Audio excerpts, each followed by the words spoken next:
Ama hakika NBC Premier League itaendelea tena kwa siku ya leo, ambapo klabu ya soka ya Yanga watashuka dimbani kuwakaribisha klabu ya soka ya Namungo katika uwanja wa KMC uliopo manispaa ya Kinondoni. Mchezo huo utapigwa majira ya saa 10 za jioni. Tumeweza kuona klabu ya soka ya Yanga ikifanya maandalizi bora kabisa kuelekea katika mchezo huu, na tumeweza kuona tofauti ya msimamo wa ligi. Klabu ya soka ya Yanga wana pointi 70 huku mpinzani wao klabu ya soka ya Simba akija kwa kasi kweli kweli akiwa na pointi zake 69.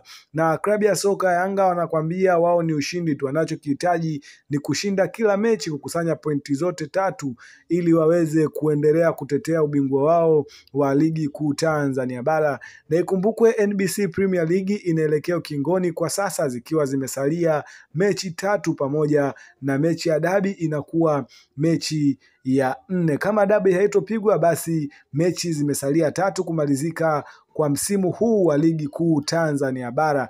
Bwana, nimekusogezea kikosi cha klabu ya soka ya Yanga ambacho kocha wa klabu ya soka ya Yanga anaamini kitaweza kumpatia matokeo katika mchezo huu dhidi ya Namungo, mchezo ambao Yanga wanahitaji alama 3 muhimu ambazo zitawafanya kuendelea kuwa kileleni mwa msimamo wa ligi kuu Tanzania bara.